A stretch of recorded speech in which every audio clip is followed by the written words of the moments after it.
India आघाडी मुळामध्ये लोकसभेच्या निवडणुकीपुरती बनायचा प्रयत्न झाला होता, परंतु ज्या पक्षांना स्वतःचं अस्तित्व नाही असे अनेक पक्ष त्यामध्ये इन्व्हॉल्व झाले होते. जवळपास 27 पक्षाचं मिळून झालेले ती इंडिया आघाडी ती लोकसभेमध्येच त्याचा धुव्वा उडाला होता. आणि संजय राऊत सारखे त्यांचे दलाल हे इंडिया आघाडी किती मजबूत आहे, मग देशाचा पंतप्रधान कोण होणार, तर राहुल गांधीपासून ते उद्धव ठाकरेपर्यंत यांचे नावं चर्चेत आणण्याचा प्रयत्न करत होते. आजची अवस्था उबाटाची अशी आहे की त्यांना काँग्रेस साधा त्यांचा फोनही घेत नाही, फोनही करत नाही, शरद पवार त्यांना विचारत नाही. आज त्यांनी जे स्टेटमेंट दिलेलं आहे ते इंडिया आघाडीसाठी नाही तर फक्त काँग्रेससाठी दिलं आहे. काँग्रेस आता कुठे आहे हे ते शोधत आहेत आणि उद्या हेच वाक्य ते शरद पवारसाठी सुद्धा यूज करणार आहेत. म्हणून आता ही आघाडी वगैरे काही राहिलेली नाही आणि याचा परिणाम आता अकेला चलोरेच्या भूमिकेत उबाटाला चालावं लागेल आणि त्याशिवाय त्यांच्याकडे दुसरा कोणताही पर्याय उरलेला नाही. ज्यांच्या जोरावर हे गर्जना करत होते आता त्यांनी यांची हवा काढून घेतली. त्यांनी ट्विट केलं, एकनाथ शिंदेनी बकऱ्याचा फोटो ट्विट केलाय, खबर पता चली का हे सांशिक गट असं म्हणतो. अहो, असे ट्विट केल्यानंतर राजकारण चालत नसतं. संजय राऊत, आम्ही कमीत कमी बकऱ्याच्या भूमिकेत आहेत, तुम्ही मांजराच्या भूमिकेत सुद्धा नाही आहेत. तुम्हाला विचारतोय कोण? बिळात लपणारे तुम्ही उंदरं आहात आणि त्या उंदराच्या भूमिकेतच तुम्हाला आता राहावं लागणार आहे. म्हणून आमच्यावर कितीही ट्विट केलं, आमच्यावर काही केलं तर आमचं अस्तित्व, जी घोषणा एकनाथ शिंदे साहेबांनी विधानसभेत केली होती, 40च्या पेक्षा एकही आमदार कमी झाला तर शेती करायला जाईल, आज त्यांनी 60 आणलेत आणि तुमचे असलेले आमदार कुठं गेलेत हे थोडं लक्षात घ्या, मग इतरांवर टीका करा. एकनाथ शिंदे हे तुम्हाला पुरून उरलेले आहेत हे अख्खा महाराष्ट्र जाणतोय. त्यांनी याचं उत्तर देताना असं म्हटलं की महाराष्ट्रातला एक बकरा आहे आणि तो बकरा खाटकाच्या लाकडावर उभा आहे, त्या बकऱ्याला उभं केलेलं आहे आणि सांगितलेलं आहे फार शहाणपणा केला तर मारू, असं दिल्लीतल्या बकऱ्याच्या कानात सांगितलेलं आहे. संजय राऊतला इतरांवर टीका करण्यामध्ये काय आनंद मिळतो माहीत नाही. आम्ही लाकडाच्या ह्याच्यावर ओंडक्यावर उभे आहोत का कशावर? तुला काय करायचं काय? आमच्या ताकदीचा अंदाज आला नाही का आणखीन? आम्ही ठरवलं तर काय करू शकतो हे तुम्हाला दिसलं नाही का चित्र? आणखीन एकच झटका, एकच चिमटा घेतला तर लाहीलाही झालेली तुमची. तुम्हाला नेस्ता नाबूद केलं आहे आम्ही. आणि तुमची अवस्था आज जी आहे ना ती महाराष्ट्रातल्या कुणालाही सांगा, चला उबाटात प्रवेश घ्यायचा तर तो पळतो, पाय लावून पळतो, तो तुमच्याकडे यायला तयार नाही आहे. आणि एक तुम्हाला बी सांगतो की या काही दिवसामध्ये त्यांच्याकडचे जे काय आहेत ना मान्यवर, जे ह्यांना कंटाळलेले आहेत, यांच्या जाचाला कंटाळलेत ना, त्या सर्व मान्यवरांचा प्रवेश आम्ही शिवसेनेत करणार आहोत. उद्धव ठाकरे कोकणच्या दौऱ्यावर चालले तर नारायण राणेंनी असा निर्णय दिला आहे व्यावसायिकांना की ते दौऱ्यावर आल्याच्या नंतर कोंबडा वगैरे मासे वगैरे हे सगळं बंद. उद्धव ठाकरेंच्या दौऱ्याचं एवढं काय तुम्हाला अप्रूप वाटतंय? हे कधीतरी वर्ष 6 महिन्यातून असं एखादं फेरी मारत असतात. ते 10 मिनिटाचा दौरा, अर्धा तासाचा दौरा हा त्यांचा ठरलेला प्रोग्राम असतो. जाणे, एक मेळावा घेणे, निघणे. अरे पक्ष कसा चालवायचा कमीत कमी त्या शरद पवार साहेबांकडून तरी शिका. तुम्ही ज्यांना नावं ठेवता ना त्या एकनाथ शिंदे साहेबांकडून शिका, दौरे कसे असतात. हे फक्त फार दिवस झाल्याकडे आता घरात बसून करमत नाही म्हणून काढलेले दौरे आहेत आणि ह्या दौऱ्याला तसा कोणताही अर्थ नाही आहे. तुम्ही पाहाल त्या दौऱ्याचं जर तुम्ही जेव्हा चॅनलवाले जेव्हा शूट करतील त्या टायमाला तुम्हाला कळेल यांना मिळालेला रिस्पॉन्स कसा आहे. अशी जातातच त्यात. हा संजय राऊत जाऊन नाशिकला मटण खातो, आता हे कोकणात जाऊन मासे खातील, दुसरं काय राहिलं यांच्याकडं?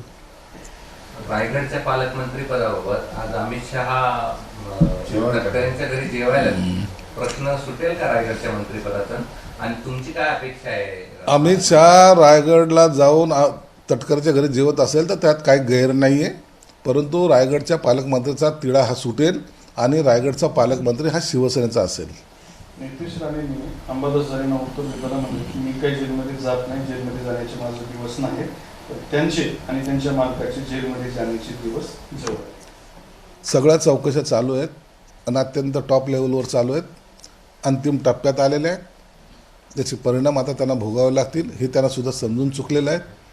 म्हणून वारंवार देवेंद्र फडणवीस साहेबाकडे जाऊन गळाभेट घेणे, चहा पिणे, हे जे काही कार्यक्रम चालले होत ना, ते त्याच्यासाठी की कमीत कमी आम्हाला सॉफ्ट कॉर्नर द्या. परंतु तुम्ही काही जरी केलं तरी आता तुम्हाला सजेपासून मुक्तता नाही आहे.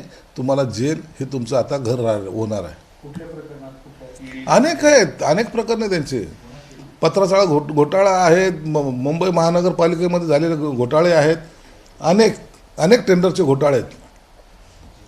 या सर्व घोटाळ्याच्या चौकशा चालू आहेत. कॅगने सुद्धा त्याच्यात रिपोर्ट दिलेला आहे यांच्या विरोधात. आणि म्हणून त्या संबंधित जे कोणी असतील ते सर्वांवर कारवाई होणार आहे. एकनाथ शिंदे नेते आणि तुमच्या पक्षाचे नेते हे अमित शहा आहेत, प्रमुख तुमच्या पक्षाचे, असं हे संजय राऊत. आमच्या पक्षाचे नेते एकनाथ शिंदे तर आहेच आहे. आणि आम्हाला वरिष्ठ म्हणून जर अमित शहा मार्गदर्शन करत असेल तर आम्ही त्याला गैर मानत नाहीत. सोनिया गांधीपेक्षा अमित शहा केव्हाही चांगले, ही आमची भूमिका आहे. म्हणून अमित शहा असतील, नरेंद्र मोदी साहेब असतील, यांचं मार्गदर्शन आम्ही निश्चित घेतो. आणि NDAमध्ये असताना एकमेकाशी संबंध ठेवणं हे फक्त एकनाथ शिंदे साहेब करू शकतात. सुधीर साळवी जे तुमच्या गटात येणार होते त्यांची नाराजी दूर झाली आणि त्यांना सचिव म्हणून आता ठाकरे गटाने हे केले आणि महानगरपालिकेची जबाबदारी दिली. उबाटामध्ये जो कोणी नाराज होईल त्याला तातडीनं पदं दिले जातात. पक्ष सोडू नये यासाठी हा सगळा खटाटोप होतो. तुम्ही उद्या सांगा मी पक्ष सोडतोय, तातडीने तुम्हाला पद देतात, तोंडाला पानं पुसतात, नंतर त्यांचे फोन घ्यायचे नाहीत.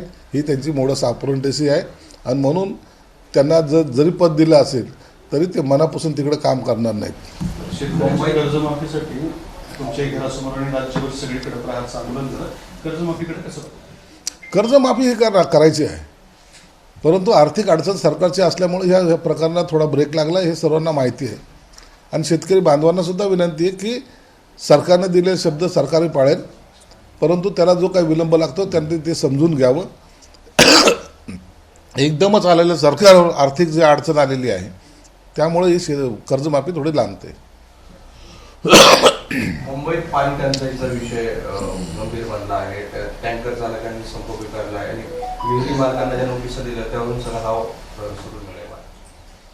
नाही, यावर महानगरपालिका प्रशासनाचा तो विषय अखत्यारीतला विषय असल्यामुळं त्याची दखल ते जरूर घेतील आणि सरकार याच्याकडे लक्ष ठेवेल. चिंता करू नका, एक दिवस निष्णाने सुद्धा जिल्हा देते, हा आम्हाला जाणीव म्हटलं. पश्चिम बंगालमध्ये वोटवरून बराच राडा सुरू आहे, जाळपोळ सुरू आहे, दगडफेक सुरू आहे. परिस्थिती हाताबाहेर गेलेली आहे. वोटचा जो कायदा त्याचे पडसाद उमटताना पाहिजे. पश्चिम बंगालमध्ये हे घडणार आहे. पश्चिम बंगाल असेल, हैदराबाद असेल, या ज्या ज्या ठिकाणी निजाम राजवटी होत्या किंवा ज्या ठिकाणी यांचं प्राबल्य आहे त्या ठिकाणी अशा प्रकारच्या घटना घडत आहेत. पण सरकार त्या घटनेला सख्तपणे त्यांना मोडीत काढेल. जो कायदा पास झाला त्याची कडकपणे अंमलबजावणी केली जाणार आहे. ते BMCची निवडणूक जवळ आली की काही जणांना मुंबईची आठवण येते असं एकनाथ शिंदे म्हणाले आणि मुंबई महाराष्ट्रापासून कोणाची जुनी कॅसेट पुन्हा वाजवली. महानगरपालिका आली, मराठी माणसाचं काय झालं? विधानसभा आली, मराठी माणसाचं काय झालं? लोकसभा आली, मराठी माणसाचं काय झालं? आणि ठेकेदार कोण पोचत आहेत हे बोंबलणार आहे. ज्यांनी ह्या मुंबईची वाट लावली त्या निवडणुकीच्या काळामध्ये मग मुंबई आता महाराष्ट्रापासून दूर होणार, आपल्याला ती वाचवली पाहिजे. कोण तोडायला चाललंय आणि कशासाठी तोडतील? कुणाची हिंमत आहे? परंतु अशा गोष्टी पसरवायच्या आणि त्यांना वाटतं की हा मुद्दा घेऊन फार लोक आक्रमक होतील आणि आपल्याला मतदान करतील. परंतु तो काळ आता गेला आहे. आता लोकांना कळालं हे भंकस बाजी आहे. हे फक्त बोलतात, करत काही नाही. आणि त्याचा परिणाम असा झालेला आहे, लोकसभेमध्ये ज्या पद्धतीने त्यांनी नेरेटिव्ह सेट करून मतं घेतली होती, आता या विधानसभेला त्यांच्या जागा त्यांना दिसलेल्या आहेत. आणि ह्या महानगरपालिकेवर यावेळेला आमचा भगवा झेंडा हा फडकणारच आहे. तहूर राणा फेस्टिवल सुरू आहे भाजपकडून असा आरोप केला आहे संजय राऊत. मूर्खपणाचा हा कळस आहे, कळस.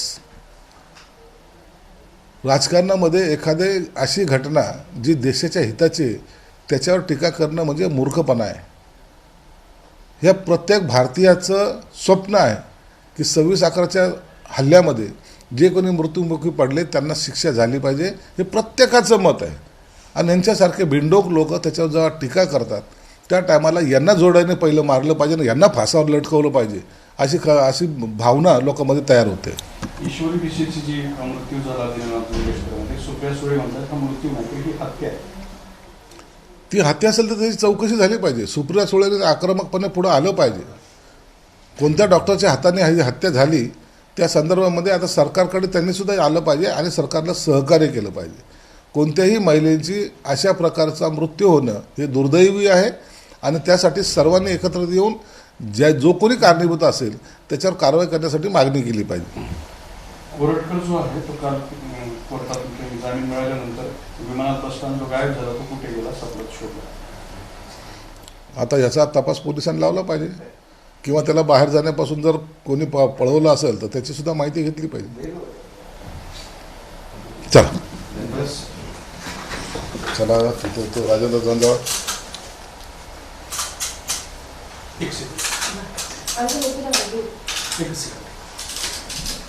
काय बरं का? जाऊ द्या काय नाही चालू म्हणजे आहे. सुरू झाले आता. शहाणपणे केला तर मान उडेल असं दिल्लीत महाराष्ट्रातील बकऱ्याला सांगितलं. अहो हे सगळं कथोकल्पित गोष्टी हा संजय राऊत करू शकतो. आज शहासाहेबांची असेल, मोदी साहेबांची असेल, एकनाथ शिंदेचे काय संबंध आहेत हे भाजपवाले पण आणि शिवसेनाला सर्वांना माहिती आहेत. म्हणून यांच्या ह्या बकवासीवर आम्ही लक्ष देत नाहीत. आमची युती मजबूत आहे, मजबूतीने पुढे चाललेली आहे आणि त्याच्यामध्ये मिठाचा खडा टाकण्याचं जो कोणी काम करेल त्यांना आम्ही खड्यासारखं बाजूला काढून टाकू. वक्फ सुधारणा कायदा जो आहे त्याच्याबाबत राष्ट्रवादीकडून निवेदन तयार करण्यात आले. नवाब मलिकांच्या नेतृत्वात या समितीकडून शहांना ते निवेदन मिळालं. निवेदन द्यावं त्यांच्या पक्षाचा तो प्रश्न आहे, परंतु जो वक्फ बोर्डाचा कायदा मंजूर झाला आहे त्याला आमचा पाठिंबा आहे. फडणवीस आणि शिंदेनी रात्री उशिरा अमित शहांची पुण्यात भेट घेतली. रिट्स कार्लटन नावाचं हॉटेलमध्ये मुक्कामाला असताना एवढं जाऊन तिथे भेटले. याचाच अर्थ आमचं शिंदे साहेबांचं आणि अमित शहाचं किती सख्य आहे हे यावून दिसून येतं. एबीपी माझा, उघडा डोळे बघा नीट.